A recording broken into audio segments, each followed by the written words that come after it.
Om Agana Timaranda Shangana Gana Salaka Chaksurun Militam Yanatashmai Sri Gurave Namaha Sri Chaitanya Manobishtam Stapitam Yadabhutare Swayam Rupa Karamayam Danati Swaparadikam Vandeham Sri Guru Siyata Parakamanam Sri Gurun Vaishnavam Sha Sri Rupam Sagadadam Sahagana Raganatam Vitam Stam Sidevam Sadvaitam Sabadutam Parijana Saitam Krishna Chaitanya Devam Sri Radha Krishna Padan Sahagana Larita Shibhishakan Vitam Shtam Namo Vishnu Padaya Krishna Pastaya Bhutare Srimati Bhakti Padanta Shami Tanam Namaste Sarasati Deva Gauravani Pacharini Nirvishesa Sunipati Paskata Desarani Hey Krishna Karuna Sindhu Dinabandha Jigapate Gopisha Gopika Kanta Kanta Namostude Chayatam Shuruto Pango Mama Mine Matergati Matsavasha Parambo Jarada Namadar Mohanam Sima Rasa Rasaram Vamsi Vada Karsan Vena Shenopiko Gopanata Sriyasaram Divyad Brindaranya Kapadrumada Srimad Radnagata Shima Sanishto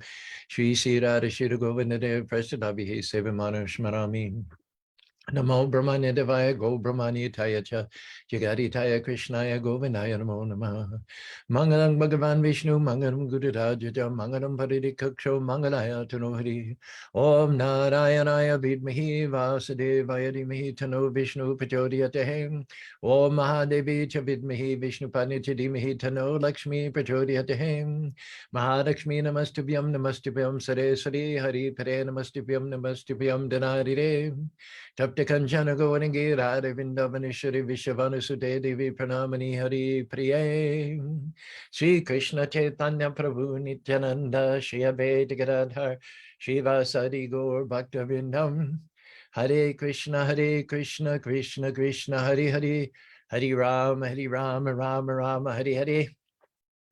Welcome Jean, welcome Manasaganga, welcome Rob and 5 other people on the live feed there to Motivational Monday. We're definitely in record-breaking territory, revisiting this 19th verse in the 8th chapter of the first canto of the Bhagavatam for the 14th straight time. No other time have we ever revisited a verse as many as 14 times. I think 12 or 13 is our record previously. And our theme basically is how Krishna covers his omnipotency, his majesty, with his Yogamaya potency, so that those who are his intimate devotees never think of him as God, but they think of him as their Krishna, who they have to feed, they have to dress, they have to protect, they have to entertain. We're going to be in Maya one way or another, because we just don't have the vision to see it all. We would go stark raving mad if we saw more than what we're seeing. And those who are materialists, they see Krishna as matter. They see him in matter. And those who are spiritualists, they see Krishna as their son, or as their friend, as their lover, as their associate, or as their master. And one way or another, we're going to be an illusion. You can't get out from under that. And forget about being God. People say, well, we're God, but we just came under illusion. Well, if you're God, why would you come under illusion in the first place? Because the definition of God is that everything's under your control. So how did some part of your creation get away from you so that you got into illusion and forgot your God? This is a ridiculous theory, not to be entertained by serious spiritualists.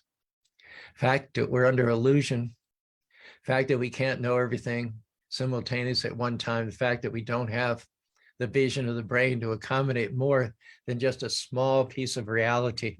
We don't even know what's going on in these bodies. We know that when we eat food, it's being digested. We know that hair is growing. We know that we're growing or getting old. But the details, the minutiae, the millions and millions of things that are going on anatomically, physiologically, from a cellular point of view, we have no clue. And yet people dare to claim that they're God. So let me tell you, let me put you on notice today. You're not God. And because you're not God, you're always going to be under illusion of one sort or another. As long as you live on earth, there will always be clouds passing over. There's nothing you can do about it. In fact, you want the clouds, because from clouds you get rain. But you'll never be on the sun. We can't approach the sun. Although it's 93 million miles away, that's one obstacle, but another obstacle, it's millions and millions of BTUs hot. So our position on Earth here is always going to be subject to one type of illusion or another. But Krishna conscious movement, the purpose of Krishna consciousness is to put us into what's called the yoga maya potency, that illusion whereby we put aside the majesty, the awe, the intimidation, the protocol, the etiquette, and we come to a point of loving God so much that we don't want to know what God can do for us, but we want to know what we can do for God, following the footsteps of great devotees like Mother Yashoda, to whom Krishna awarded the role of mother. What greater position of selfless service is there than to be the mother? Mothers commonly give up their lives to save their children. Mothers will take more pleasure in feeding their child than they will in eating that very same meal themselves. So bhakti is a path of service. It's not a path of becoming God, but it's a path of serving God. And that service attitude becomes so strong that it ignores that wherever the supernatural power and ability and awesome influence of Krishna raises its head, the devotee puts it aside, ignores it, because it interrupts the flow of selfless service to Krishna. Here's our verse: Maya Javana Kichatam Agyanada Dokshaja Abhyam Na Lakshase Mudashe Nacha Mara. Being beyond the range of our limited sense perception, you can never know God. Even God's creative energy is always expanding. So it can even be said that God can never even know himself, what to speak of us, the living beings.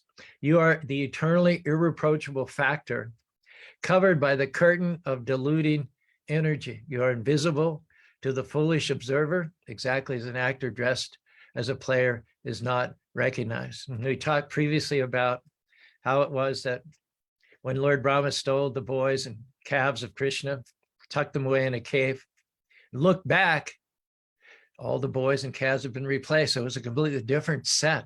Lord Brahma could not understand how that had happened. And Krishna, knowing that Brahma was peeking from behind a cloud or something to see what was the effect on Krishna, on his boys and friends and cows disappearing. At first, Krishna played the role of a little boy who didn't know what was going on. A moment ago, all his friends and cows had been there, and now they were gone. He played the role to perfection of someone who's bewildered, giving some credit to Brahma, satisfied Brahma. Brahma wanted to provoke Krishna, see what he would do. And so initially, Krishna played the role of being stunned, paralyzed, bewildered, overwhelmed. But then, as Brahma continued to look on, Krishna revealed the shroud, revealed the veil behind or in front of or between Brahma and the cowherd boys and cows. And all those cows and cowherd boys appeared as four-armed Vishnu forms. And of course, as we know, Vishnu is the source of Brahma.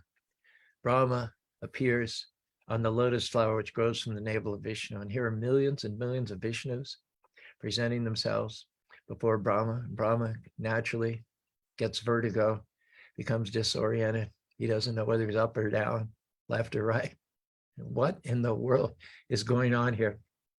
Okay, that was our first instance of Brahma being bewildered by the supernatural powers of Krishna.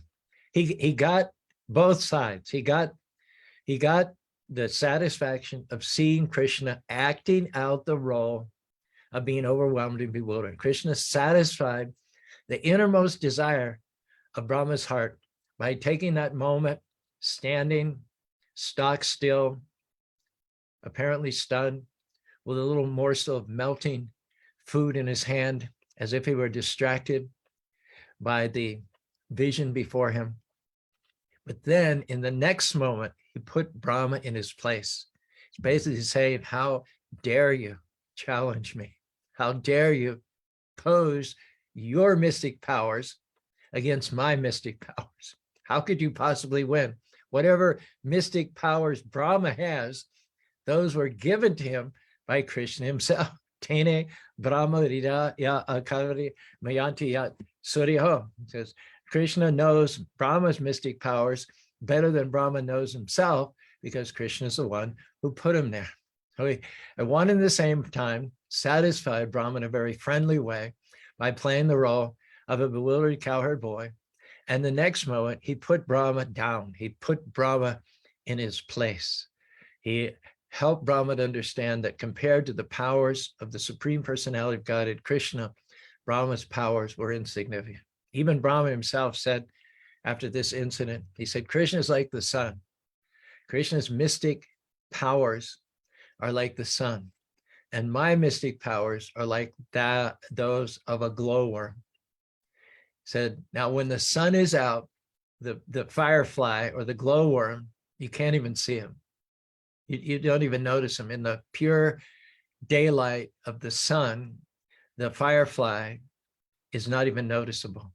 Only when the sun goes down can you notice the little fireflies here and there in the darkness. So Brahma said, I'm like a firefly, Krishna's like the sun.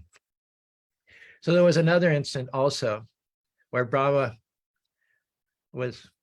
needed a little correction as well. And that is an instance where Brahma made his way to Vaikuntha. There was something going on in the universe, in his particular universe.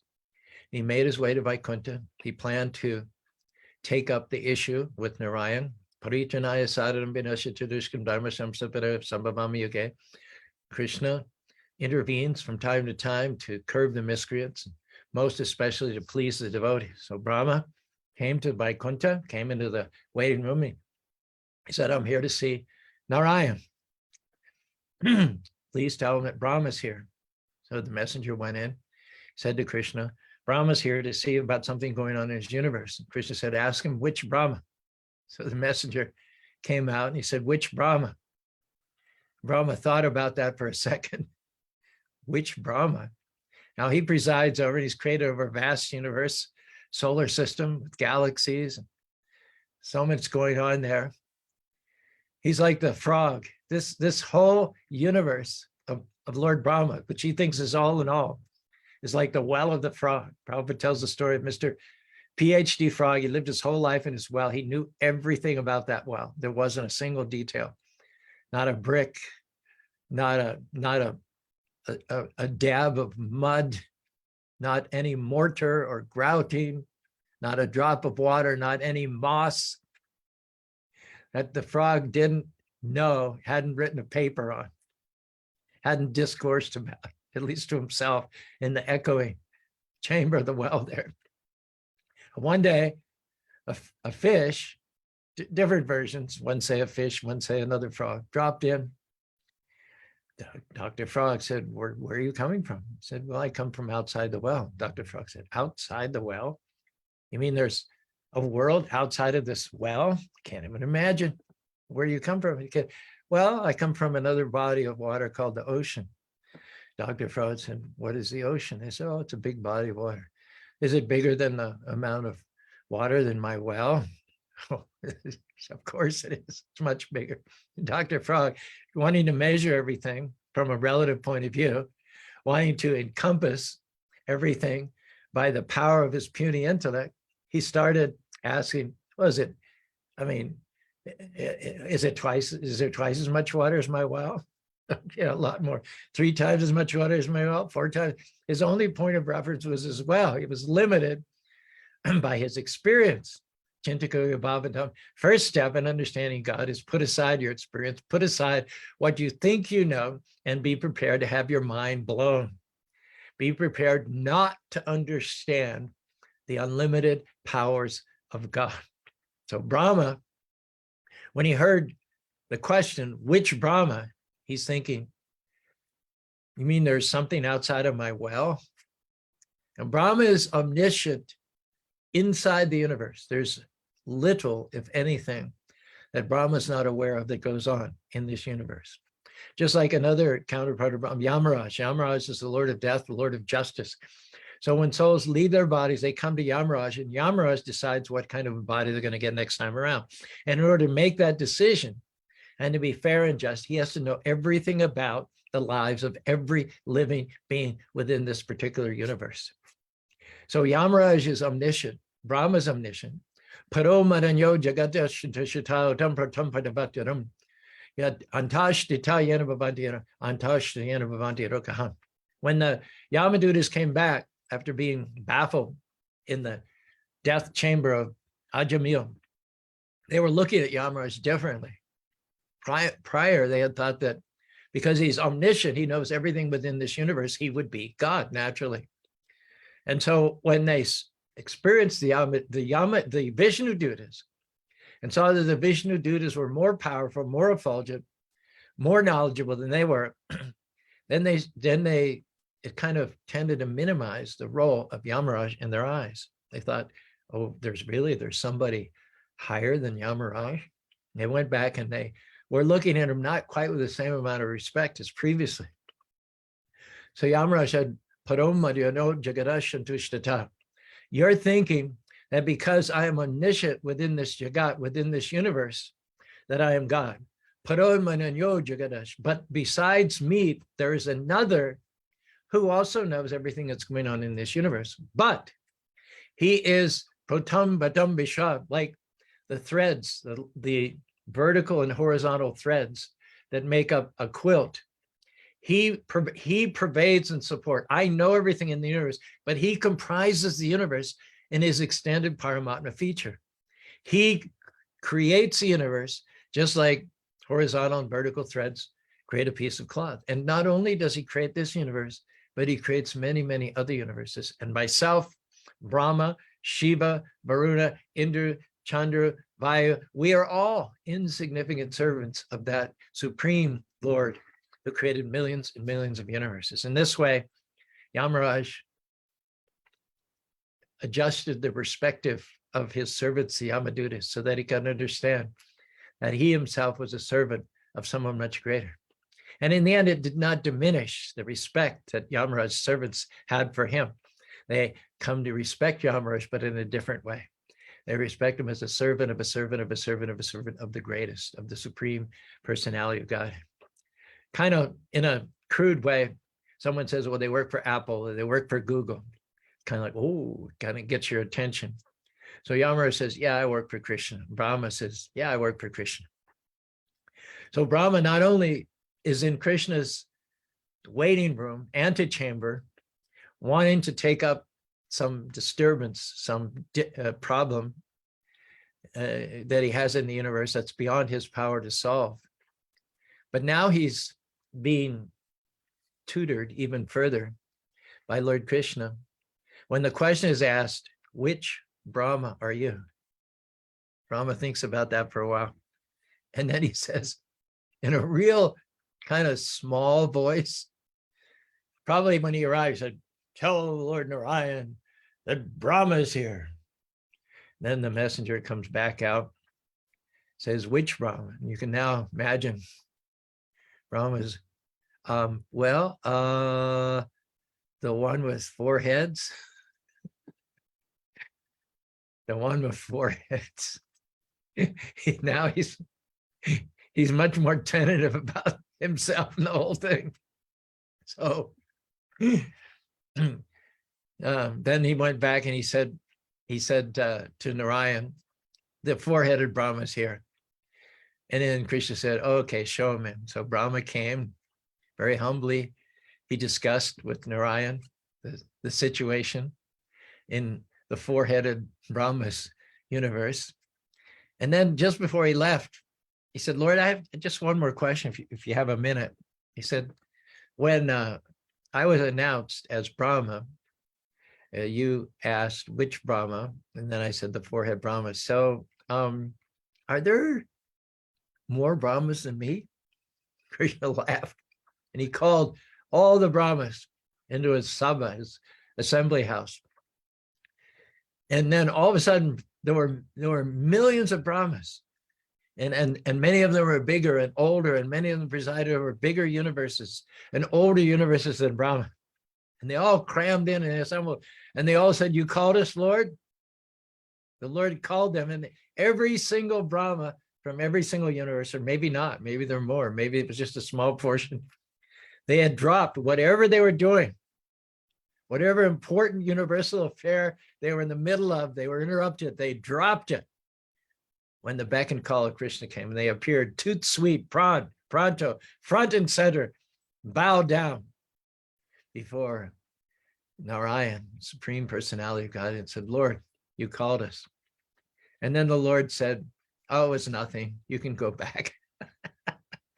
And rather than being upset or peeved, put out, they were delighted that they had been called, even momentarily, to serve the lotus feet. Om Tad Vishnu Paramam Param Sarabhasanti Suru Diviva Chaksuradam Yadvi Pashvam Vanyavo Jagavam Samsamitite Vishnu Param. When we bless people in the temple, we just had the Sunday feast yesterday, and after the talk and the arti, and before we go downstairs for the prasadam, we invite people to come get the tika, the red dot on their head, and then get the crown, the blessing. It's called Sadhari. It's a crown which represents material power. Lord Brahma is at the top of the material pyramid. Lord Brahma lives on the highest planet within this material universe. He enjoys the highest standard of living, the longest span of life, approximately 311 trillion years. So the crown represents Lord Brahma. But curiously, if you look closely, there's a pair of feet on top of the crown.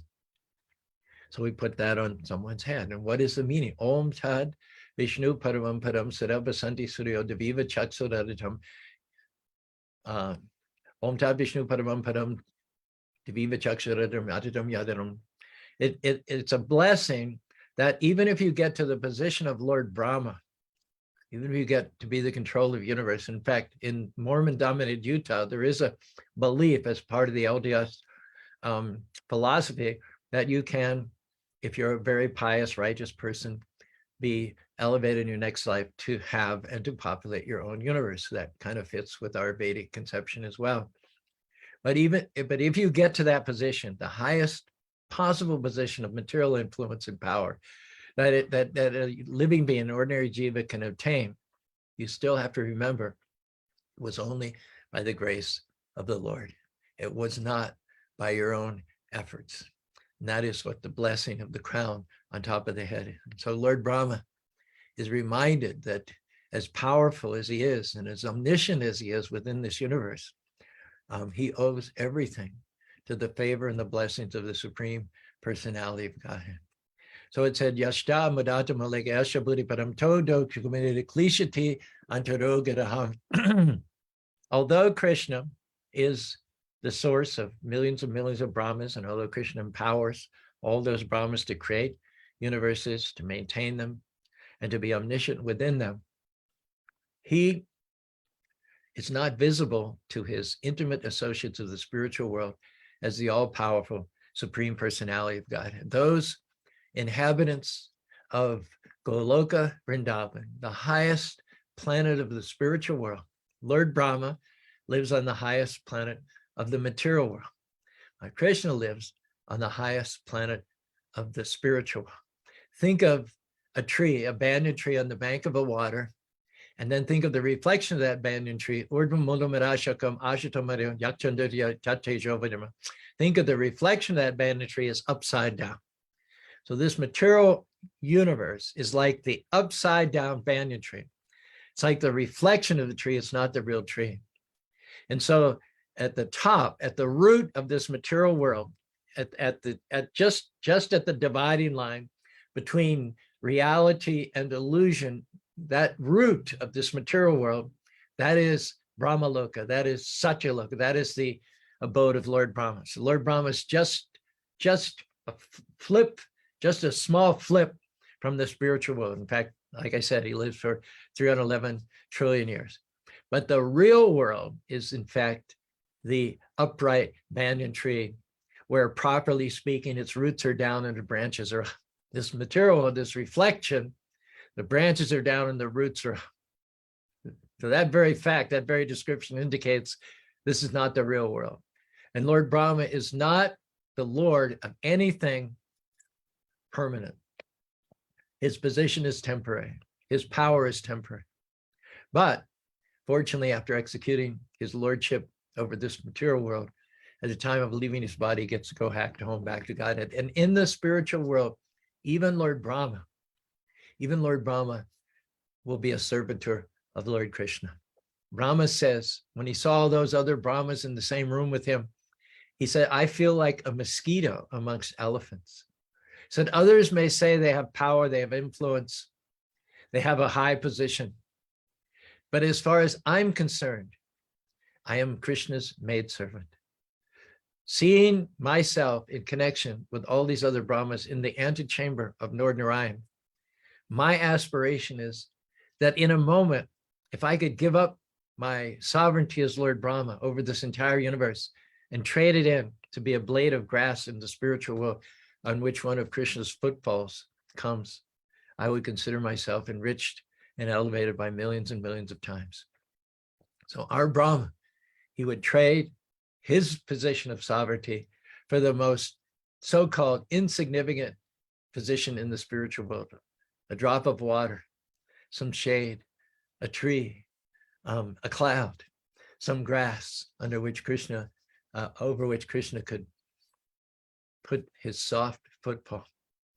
Those intimate associates of Krishna in the spiritual world love him so much that they see him as their beloved child, as their friend, their lover, and so on, so that their ecstatic love can expand unlimitedly.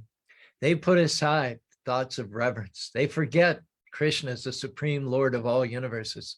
And that takes away the boundaries.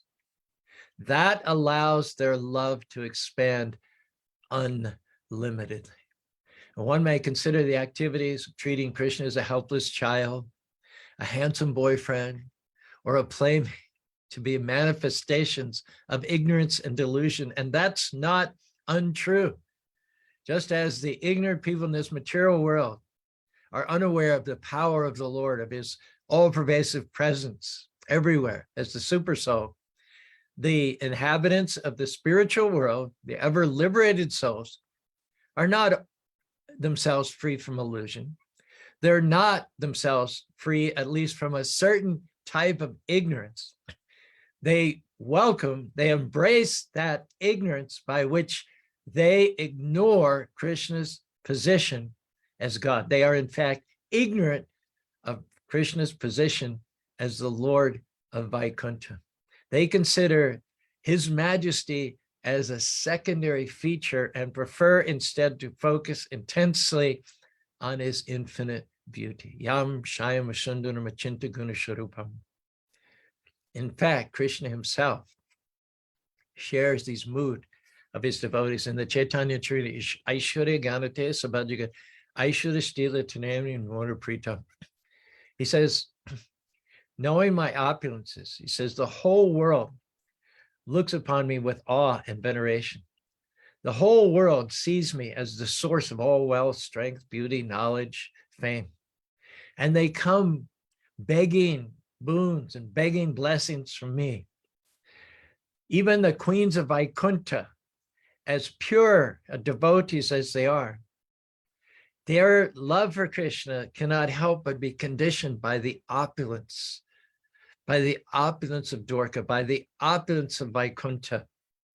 So there is that sense of awe and majesty, which in a sense weakens their devotion. And Krishna says, devotion to me, conditioned by my opulences, dependent upon a certain palatial standard of living and tinged with the sentiments of awe and veneration, that devotion is weakened. That devotion is made feeble and does not attract me as much as the devotion, for instance, of Radharani. Priya yadi mana kari kara vedastuti haitere hari samaramana. Says, when Radharani chastises me, when Radharani breaks me over the coals, when Radharani blasts me, burns me with sarcastic, biting words. And he often deserves that because he goes far beyond the bounds of his pranks. His mischievousness is beyond anything. One time, the gopis wanted to go across the Manasara Sarovar, got there to get into the main town of Vrindavan so they could sell their milk products. They had yogurt and milk, and they wanted to sell their milk products. They was dressed very nicely because they're going to market. So every salesman has to dress nicely. You can't be dressed shoddily and represent a product. So they're dressed nicely with bangles and kajol and nice saris. and they needed a boat to go across the body of water in order to sell their goods or trade. And so this boat pulls up. It's an old boat. There were no other boats available. They waited a long time. The only boat that came to them was this kind of old boat run by this boatman who had a shawl, an old raggedy shawl kind of pulled over his head. And he offered to take them across. And so with some reservations, they all got on. And he started pulling the boat across. This man, apparently elderly man. They couldn't see his features very well. And then in the middle of the water, there came a storm, and the boat got choppy, and it started filling with water, and the gopis became very alarmed. They looked to the boatman for advice, and the boatman said, "We've got to lighten the boat." From underneath the cover of his chadar, he said, "We have to lighten the boat." He said, "Take your gold and your bangles and throw them off." So they took their gold and their bangles and throw them aside. And then the boat was still filling with water, and there was still danger. He said, "Now you have to take all the yogurt and throw it overside." So they threw all the yogurt overside. The boat was still filling. Now the butter, throw the butter. And they do that. Still the problem persisted. "Now throw the milk. Now throw the milk products overside." The boat persisted. And he said, "Now throw your clothes." The gopis thought about that a second and said, wait, hold on, wait, what did you say? Said, now throw your clothes over.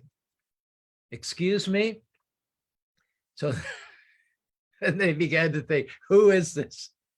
Who is this rascal who has thrown this chadar whose features we cannot see? By his behavior, his modus operandi, starting to seem somewhat familiar to us. So they lashed into him. They chastised him. Now, don't mistake this for an ordinary affair between a lusty teenage boy and some girls. This is Krishna. The gopis prayed, did penances and austerities, served the Lord in order to have a conjugal relationship with him. This is Krishna, not driven by lust, not driven by sense desires. This is Krishna, the actor. He's acting like a lusty teenage boy, and nobody can act better than Krishna. Nobody can be more convincing than Krishna. But even Krishna, he ends up going too far. He gets carried away by his role to the point that he always blows it by revealing himself. So when he asked the gopis to throw their clothes off, then that was a tell. They said, let's see. Then they pulled the chadar off him. There was Krishna, and boy, did they let him have it. Now Krishna, Priyayadi Mana Kari Veda Shuti, you say, when the gopis lay into Krishna, when they chastise Krishna, when they take Krishna to task, Krishna hears that as the most beautiful sound in the world. He says, the chastising words of Radharani steal my mind away from the reverent hymns of the Vedas. Krishna intentionally not only acts his role as the lover of the gopis to perfection, but inevitably he gets carried away to the point where he gets it. He gets blasted from the gopis. And that's what he wants to hear. That's what he prefers over and above the reverence hit. Om Sasha Shirsha Purusha Saksa Sahasapate Sabamam Vishato Achadi Sadisanganam Purushabiryam Sarvam Yaksputam Yaksabhavyam Utamita Dushesham Yaran Turatim. The Brahmins are chanting with the Shwar and the Shwar, all the accents, everything perfectly. But Krishna prefers to hear the angry, disjointed, Krishna, words of the gopis. So think about it. Think about it. Think about the very concept of God. We talked about this last Wednesday. God means powerful, but God means controller. So for a child who is perfectly in tune with the wishes of the parent, who loves the parent, who realizes the parent has their best interests at heart, And not only do they do what the parent asked them to do with great obedience, but they anticipate. Sometimes the child knows the mind of the parent, and without even being asked, they make their bed, they clean up their room, they take out the trash, they mow the lawn, whatever it is. They get good grades in school because they know these are the things that the parent wants them. Sometimes the child is so good, the parent doesn't even ask. So let me ask you this. Is the view of the parent as a disciplinarian, is the view of the parent as a powerful person capable of enforcing rules like make your bed, take out the trash, is that even applicable to the kind of child that I just described? Does that even come onto the table? Is that even in the room? Can I tell you there's no need for that whatsoever? The child has already synchronized their thinking, feeling, and willing so completely with the well-wishing of the parent that there's no relevancy whatsoever for the parent to appear an intimidating, powerful disciplinarian role. It's just not necessary. And so God, the majestic God, the all-powerful God, the empirical God, the monarchical God, the disciplinary God is just doesn't exist for the inhabitants of Vrindavan. Not only does God not discipline them, but it's all turned around, topsy-turvy, and they discipline God. Not only are the inhabitants of Goloka Vrindavan not disciplined by God, and not only do they themselves discipline God, but when they chastise him with their disciplinary, chastising word, critical words, God enjoys, relishes those words more than the reverent hymns of the Vedas. Think about it. When I give tours at the Spanish Fork Temple, which you see behind me, we come before Krishna, playing his flute, smiling, standing in a threefold bending way with a peacock feather and a benevolent glint in his eye. And I tell people, because this is very strange for a Western audience, they've never seen an altar, they've never seen deities, what to speak of a young, smiling, happy, well-wishing deity like Krishna. And so in order to kind of lighten up the atmosphere and answer some of their mental inquiries, resolve some of their puzzlement, I say this, and I always get a chuckle, and it relieves the tension, and it kind of makes people comfortable. I say, imagine yourself standing before the Krishna deity for the first time. The only idea you've had for God is maybe that old man who's on the ceiling of the Sistine Chapel in Italy with wrinkles and a beard, and he can't even stand up. He seems to be so exhausted by the process of creation and so aged by the creative activity that he's horizontal, seems weak. He seems almost on the verge of death. I think that's what people think about, is a default image of God.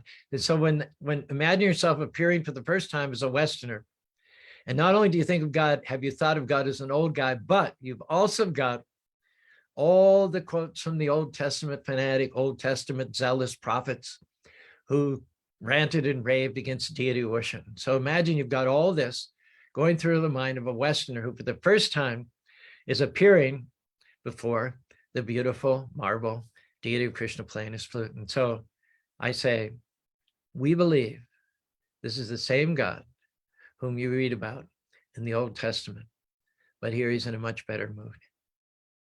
And immediately people laugh, they giggle, breaks the tension. When the child is obedient, when the child's thinking, feeling, and willing is perfectly synchronized with the mood of the parents, there is no need for any sort of disciplinary, imperial, intimidating God. Rather, just the opposite. For a parent who's obedient, the only thing that parent wants to do is speak in soft, loving, tender tones. There's never any reason to raise their voice.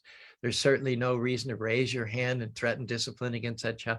A parent whose child doesn't create any disciplinary problems, who wants to do what the parent wants, who even anticipates what the parent's desire for them is, there's absolutely, the parent is a friend. The parent is not a disciplinarian. There's no influence, no discipline, no power is relevant here.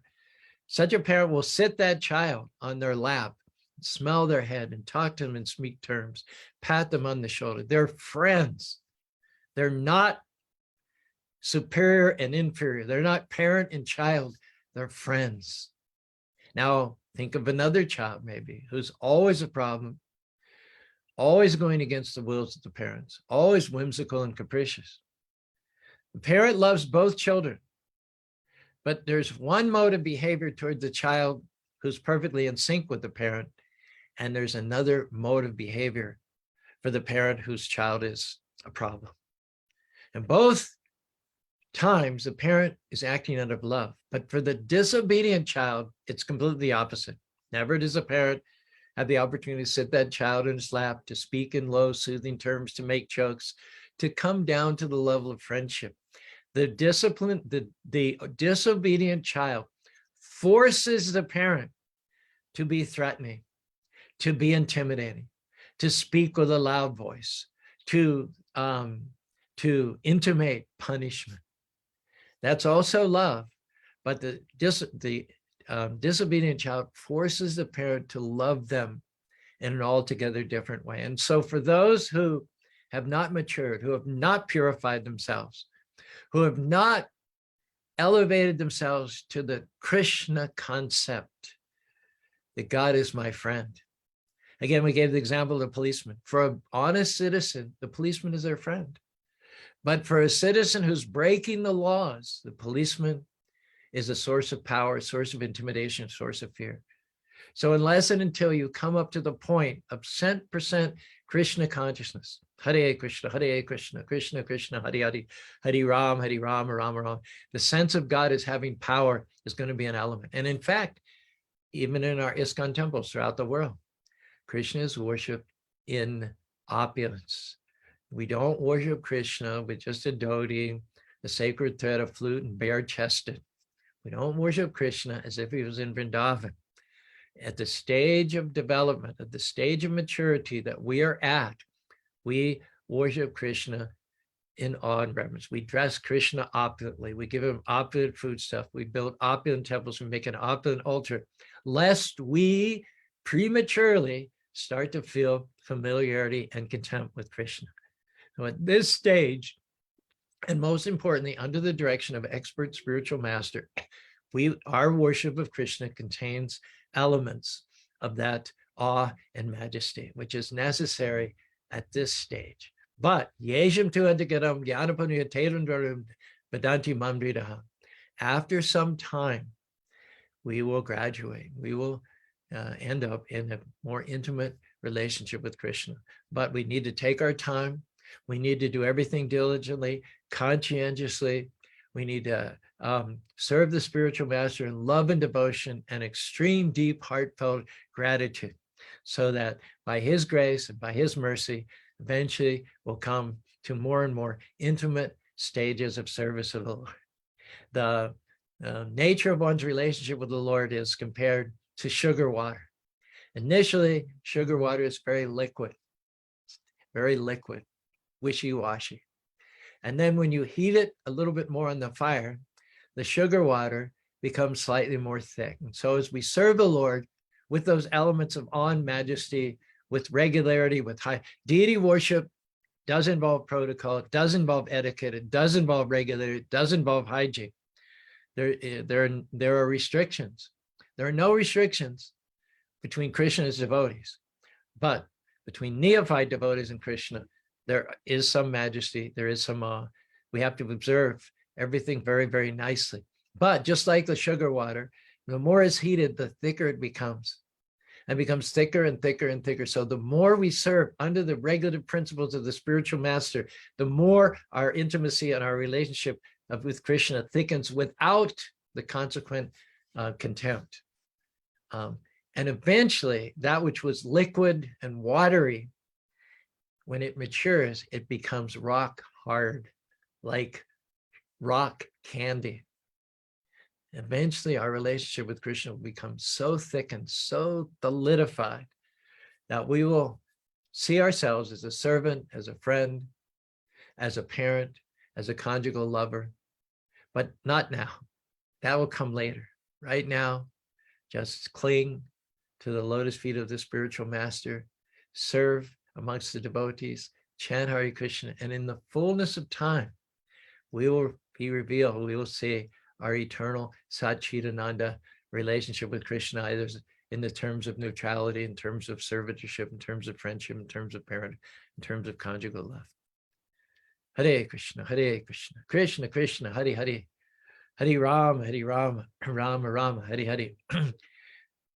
That's it for Motivational Monday. I'll let Rob get his pithy quotes together while I read some of your comments here. John Malik says, Lord is showing us the way of spiritual life. He is phenomenal. Moreover, in addition, John Malik says, God is our best friend. He is our best friend, but right now, we shouldn't be that presumed to be his friend. Bhakti Gary, please accept my humble obeisances. All glories to Srila Prabhupada. Jean uses some nice wordplay. Enlightening cuisine of excellence. Natasha, how are you doing? You and Larry in that house in, what is it, Cedar Hills, with all of your kids. I hope you're coping. I know you've bitten off a lot, but if anybody can handle that, it's you and Larry. Pictures of calm and equanimity. Jay is now Jai Keshava, is that right? Jai Keshava, good morning. Ram Kishore, all glories to Prabhupada. And by the way, thanks to those of you who donated for our gates. Most appreciative. Gary donates on a monthly basis in any case. Ram Kishore, thank you very much for your $100, Ram Kishore. Thank you, George, for your monthly support. Also, Manasa Ganga, also donated by Bobby, has designed and ordered some beautiful gates for the front of the temple complex. They'll be not only beautifully decorated, but they'll provide much needed security in this day and age. We want to do our part to protect the temple from people who would come up and vandalize it or deface it. We also have valuable commodities on site, and so we don't want those to be stolen. So the gate will be pretty much open during the day, but we'll have a remote electrical system that from the top of the hill we can close it at night. People will still be able to exit. That'll be automatic, but they won't be able to come in, and that will keep Krishna's temple, Krishna's deity, and Krishna's commodities safe during the nights between sunset and sunrise, so that we ourselves, as the stewards, will be able to feel that we've done our duty diligently by protecting Krishna and Krishna's assets and be able to sleep peacefully at night. All right. Thank you, Govinda. Thank you, Jean. Thank you, Natasha. Thank you, Jai Keshava. Thank you, Ram Kishore. Thank you, Manasagama. Thank you, Bhai Bobby. All of you for being with us on Facebook. And there are many others also on our live feed who have not made themselves known by making a comment. You have a chance to do this during the last few seconds of our broadcast, but we'll end with Rob's takeaways. Do you have some for us today, Rob? Hare Krishna, Prabhuji. I was only able to take down one today, but here it goes. Service, even for a moment, is sacred and potent. Service, even for a moment, is sacred and potent. Very nice. Please send that to me. Text it to me. And if anybody has, there are all kinds of hearts and thumbs up going. I'm looking at like all kinds of activity here on Facebook. We're appreciative of that. The more activity there is, the higher we rise and the more likelihood there is of our message reaching a wider audience. But if any time during any of these broadcasts, I guess you'd call them, you think of any quotes like Rob thinks of, go ahead and post them in the comment section there, and we'll include them in our header as well. So we've launched out, we've gotten our feet wet for another week of good sadhu sang and katha. This has been Motivational Monday. We'll revisit this topic again tomorrow. More about Krishna as the penultimate actor, reciprocating and fulfilling the innermost desires of his devotees' hearts. Hare Krishna, Krishna Krishna, Hare Hare, Hare Rama, Rama Rama, Hare Hare.